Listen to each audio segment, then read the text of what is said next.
Nah, sekarang kita membahas metabolisme bilirubin. Nah, bilirubin sendiri itu merupakan sisa dari metabolisme besi yang ada di tubuh. 70% bilirubin ini itu berasal dari eritrosit atau sel darah merah. Nah, sisanya itu berasal dari molekul-molekul protein lain yang juga mengandung zat besi, misalnya mioglobin atau mungkin enzim-enzim yang mengandung zat besi. Nah, itu juga ikut di metabolisme menjadi bilirubin. Nah, jadi ketika eritrosit itu usianya udah tua, eritrosit tersebut itu akan dipecah terutama di lien atau limpa. Nah, pemecahan dari eritrosit tersebut itu akan mengeluarkan pengisi utamanya yaitu hemoglobin. Hemoglobin ini nanti akan dipecah lagi. Dia akan dipecah menjadi hem dan globin. Nah, lalu hem sendiri itu terdiri atas 3 bagian atau 3 struktur utamanya, yaitu ada gas karbon monoksida, kemudian ada zat besinya, kemudian sama cincin protoporfirin. Nah, kalau gas CO-nya itu dibuang, kalau yang zat Fe-nya itu didaur ulang atau digunakan kembali. Nah, begitu juga dengan molekul globin ini, dia akan digunakan lagi.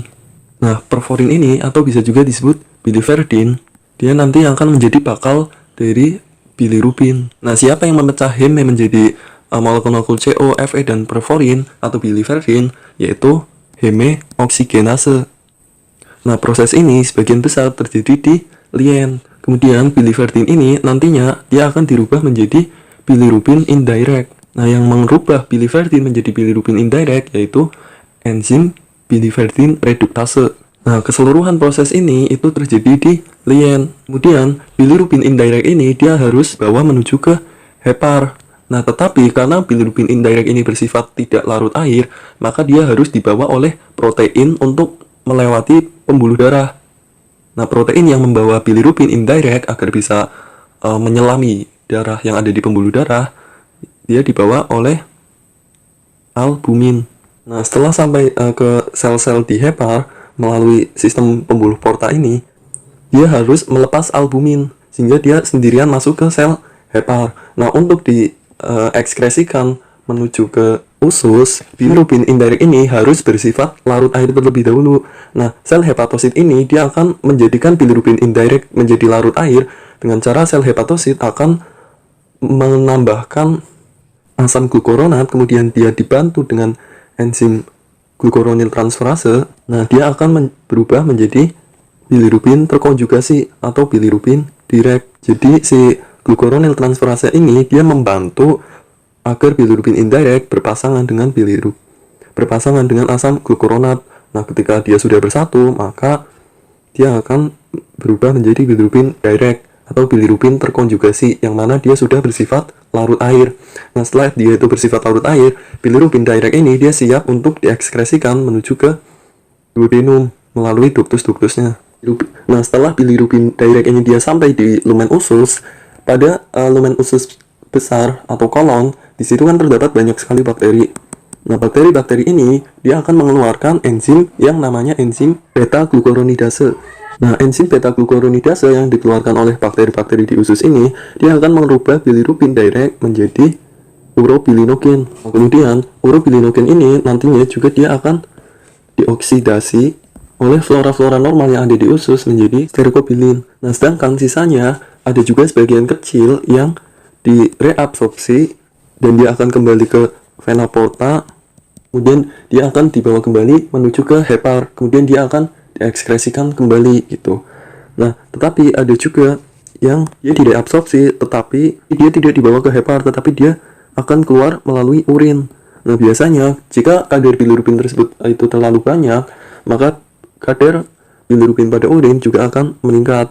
Lalu yang ini tadi, yang reabsorpsi menuju ke vena porta, dia menuju ke hepar. Siklus ini dia kan nanti dibawa ke vena porta, kemudian ke hepar, kemudian ke usus lagi, vena porta, hepar, usus. Nah, itu kan merupakan suatu siklus. Nah, siklus ini disebut sebagai siklus urobilinogen enterohepatik, yaitu siklus atau perputaran dari urobilinogen dari entero atau usus menuju ke hepar dan sebaliknya, muter-muter. Bisa dilihat di sini kan ada 3 organ yang berperan dalam metabolisme bilirubin, yaitu di sini ada lien atau limpa. Nah, pada fase ini disebut fase prehepatik karena dia sebelum memasuki hepar. Kemudian setelah dia masuk ke hepar, dibawa oleh albumin, dia menjadi fase hepatik.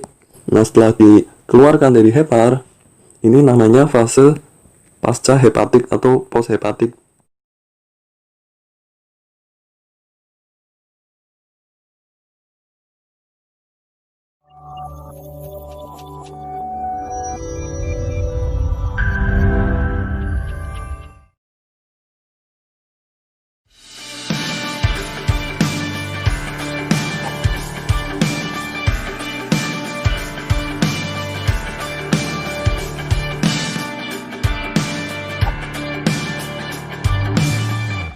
Hai sahabat, saya Putih Minangsari dari Sekolah Tinggi Farmasi Indonesia.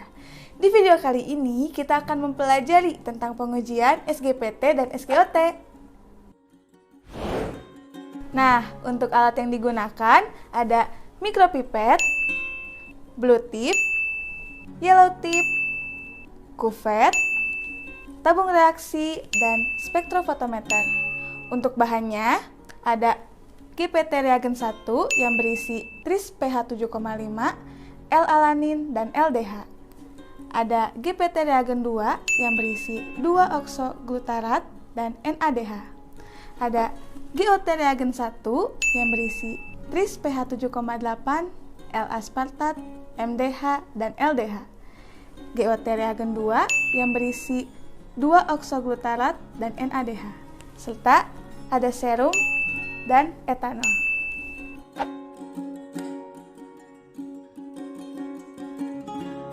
Untuk pengujian SGPT, terlebih dahulu lakukan auto zero dengan cara kita buat working reagen dengan mencampurkan 4 bagian GPT reagen 1,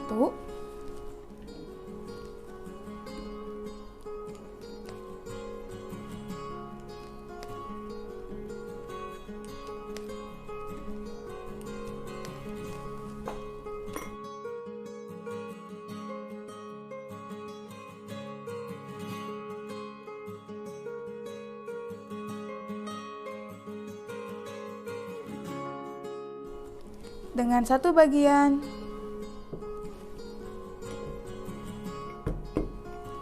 GPT reagen 2.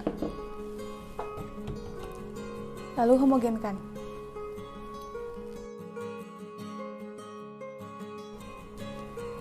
Setelah working reagen siap, masukkan working reagen ke dalam kuvet.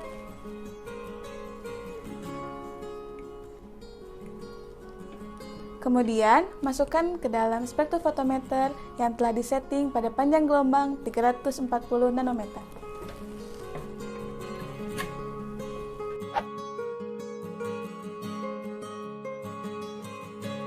Untuk pengujian sampel, pipet 1000 mikroliter working reagen,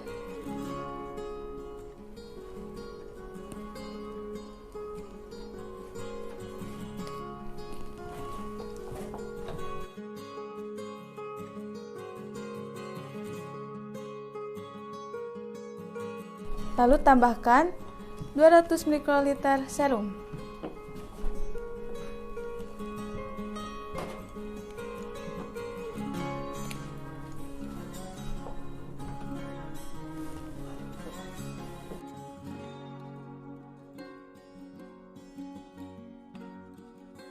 Homogenkan.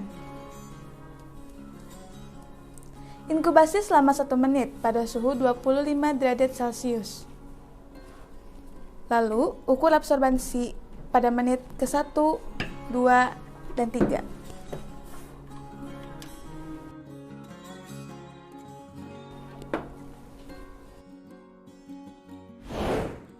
Untuk pengujian SGOT, lakukan prosedur yang sama dengan mengganti reagen GPT menjadi reagen GOT.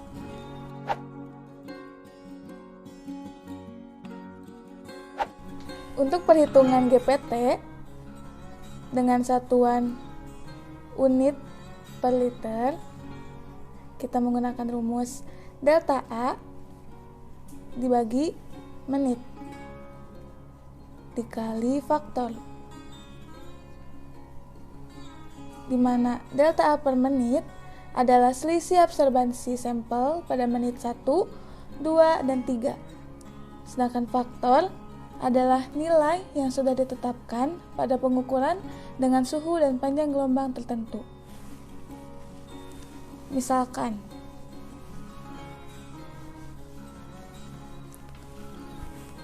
absorbansi yang diperoleh pada pengujian menit 1, 2, 3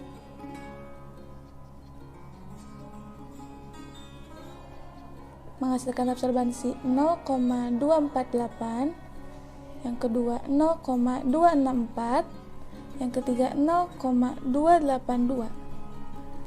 Diambil dua data terakhir.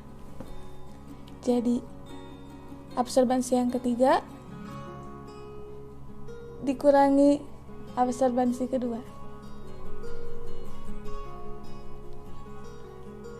Delta A adalah 0,282 dikurangi 0,264 sama dengan 0,018.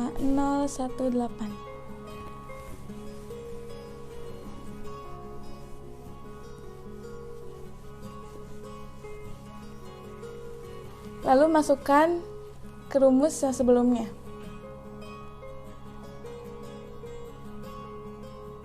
Dengan satuan unit per liter. Delta A yang diperoleh sebelumnya 0,018 dibagi 1 dikali 952. 952 merupakan faktor pada panjang gelombang 340 nanometer dan suhu 25 derajat Celcius. Hasilnya adalah 17,136 unit per liter. Dapat disimpulkan kadar GPT sampel. The VetScan VS2 is a state-of-the-art chemistry, electrolyte, immunoassay, and acid-base analyzer that delivers uncompromising accuracy from just 2 drops of whole blood, serum, or plasma. Its built-in, intelligent quality control system means there is no need to run controls or calibrate. Sample integrity and system checks occur automatically every run to ensure accurate results. Running a sample on the VS2 is simple. Acquire serum, plasma, or anticoagulated whole blood before testing on the VS2. Remove the reagent rotor from the refrigerator. No extra warm-up time required. Gently invert anticoagulated whole blood sample prior to analysis. Do not shake the sample, as shaking may cause hemolysis. Insert the sample into the rotor using the provided pipette. Tap Analyze and place the rotor in the drawer and tap Close.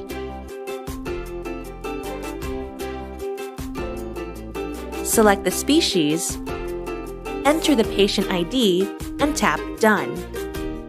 The VS2 will automatically detect the profile inserted, and results will be available in just 12 minutes. Sample integrity is checked every run, with the analyzer displaying physical interference indices for hemolysis, lipemia, and icterus on every result. Choose from an expansive test portfolio that fits any need, whether that is comprehensive, pre-anesthetic and critical care, organ-specific, or even specialty and species-specific testing. With 12 profiles to choose from, it has never been easier to practice comprehensive medicine at the point of care. The VetScan VS2, veterinary innovation at the point of care.